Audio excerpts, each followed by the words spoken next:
sahabat alam, jangan sampai kalian lakukan adegan ini di rumah ya. Halo teman-teman, jadi kali ini saya sedang berada di depan dua ular. Kebetulan, sebetulnya ini sengaja saya bawa untuk kembali membahas terkait kasus yang padahal baru saja di minggu-minggu kemarin kita bahas terkait korban gigitan ular weling.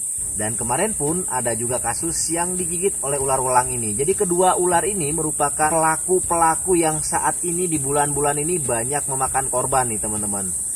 Dari jenis ular berbisa tinggi dan mematikan, ini adalah ular yang memang sekarang dijuluki sebagai si silent kill atau ular yang diam-diam membunuh, karena ketika menggigit mereka ini tidak menimbulkan rasa sakit yang begitu parah, namun dengan hitungan jam korban bisa meninggal dunia.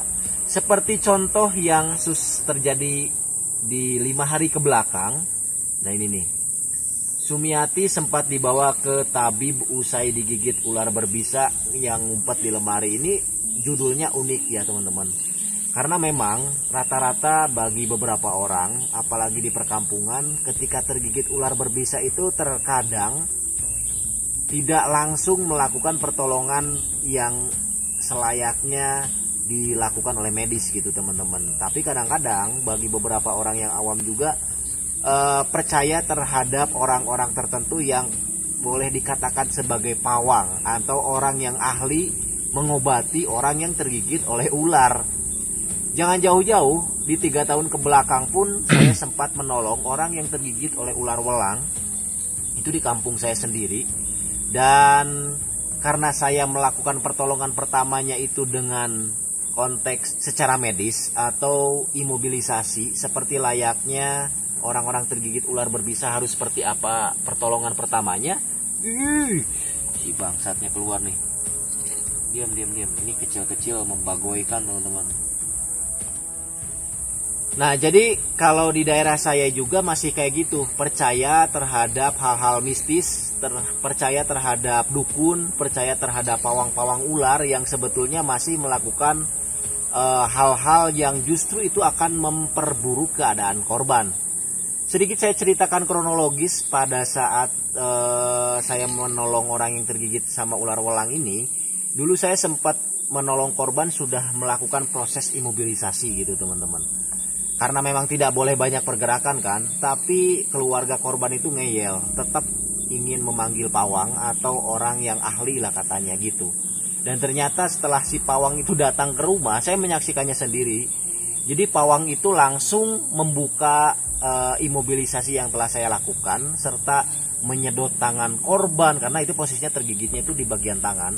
Menyedot tangan korban, terus mengurut tangan korban. Pokoknya yang memang tidak boleh dilakukan justru sama si pawang itu dilakukan gitu teman-teman, sehingga si korban itu lebih cenderung ke fase yang lebih buruk. Nah tetapi untungnya setelah pasca memang ternyata tidak ada efek apapun ketika ditangani oleh pawang atau si dukun tersebut, keluarga korban menghubungi saya lagi. Dan akhirnya saya lakukan lagi proses imobilisasi tersebut dan saya bawa ke rumah sakit dan akhirnya korban terselamatkan teman-teman. Jadi gitu, kalau orang-orang di kampung itu tidak bisa dipungkiri masih percaya terhadap hal-hal mistis seperti itu alias dukun ataupun pawang ular. Ini adalah kronologisnya ya teman-teman. Sumiati 57 tahun, warga desa Cinanas, kecamatan Bantar Kawung, Brebes, tewas setelah digigit ular berbisa. Sebelum meninggal, wanita ini sempat berobat ke seorang tabib setempat yang bernama Kasdi. Di berita sebelumnya ditulis Kurdi. Nah, Kadus Karangpucung Karsun mengatakan Sumiati datang ke rumah Kasdi sekitar pukul 21 Minggu 17 Agustus. Bulan Agustus ya. Saat itu Sumiati sudah dalam kondisi lemas. Nah, kejadian digigit ular habis Isya pukul 19.30. Oh, berarti baru sekitar 1 jam setengahan lah. Awalnya Sumiati tidak ada pengaruh apa-apa. Bisa ngobrol biasa, cuman sakit sedikit karena bekas gigitannya. Tapi lama-kelamaan korban mengalami gejala lemas, keringat dingin, akhirnya dia diantar ke tabib ataupun pawang. Nah, lalu di rumah tabib tersebut yang berusia 80 tahun itu, Sumiati langsung ditangani. Dan Karsun menyaksikan tabib itu beberapa kali menghisap darah dari bekas luka gigitan ular lalu memuntahkannya. Nah, ini sama seperti kasus yang tadi saya bilang teman-teman. Dihisap di bagian lukanya agar mungkin darah atau si bisanya itu tersedot gitu, mungkin logikanya. Seperti sebelum-sebelumnya, penanganan orang yang digigit ular seperti itu, disedot darahnya dan dikeluarkan darahnya. Sumiati juga sama, disedot terus dimuntahkan berkali-kali, ungkap Karsun. Meski sudah ditangani tabib, kondisi korban ternyata semakin memburuk. Keringat dingin semakin bercucuran dan badannya menjadi lemas.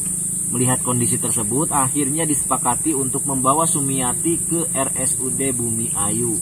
Namun tidak lama kemudian korban meninggal dunia pada pukul 22.30 di rumah sakit.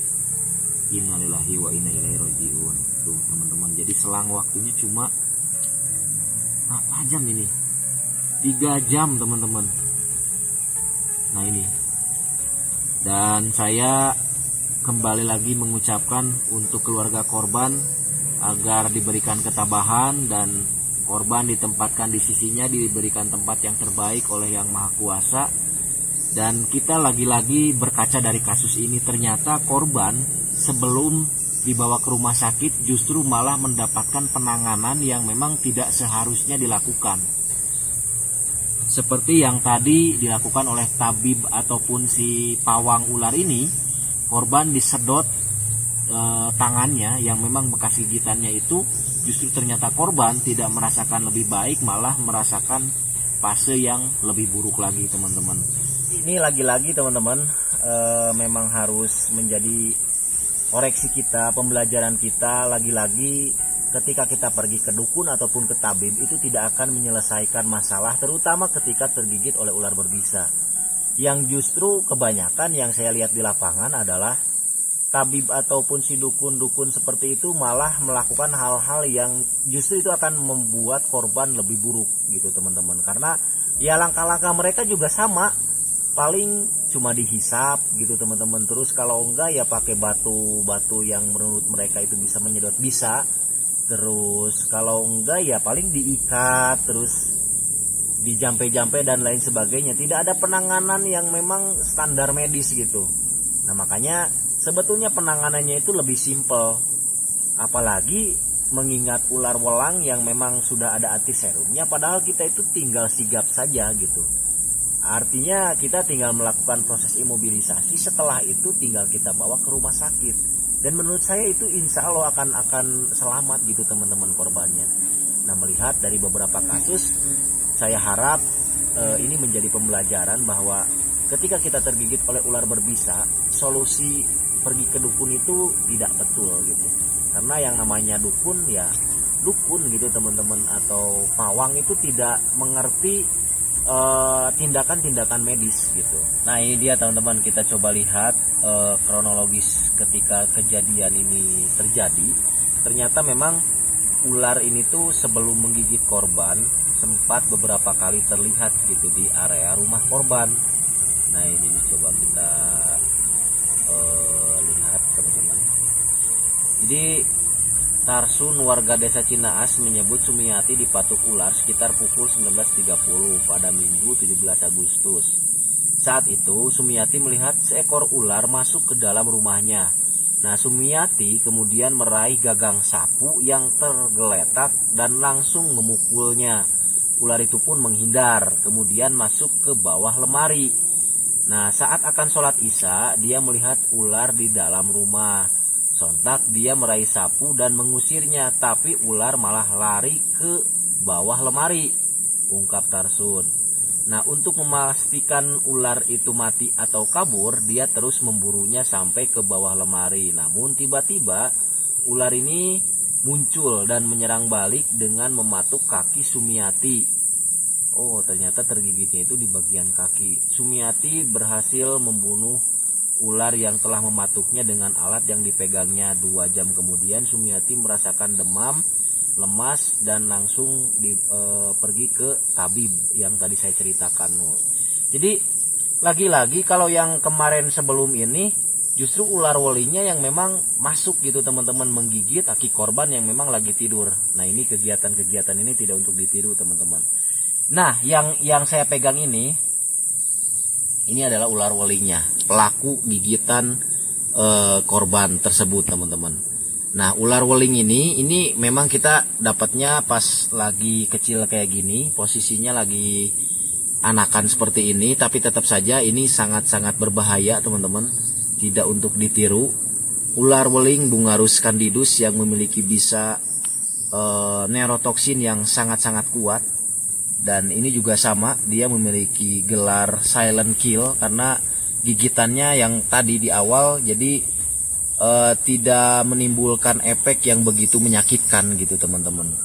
Dan di sini yang salahnya tadi lagi-lagi pertolongan pertamanya itu adalah tidak dilakukan, tapi malah pergi ke tabib ataupun ke dukun gitu teman-teman. Nah ini perbandingan antara ular welang dan ular woling seperti ini.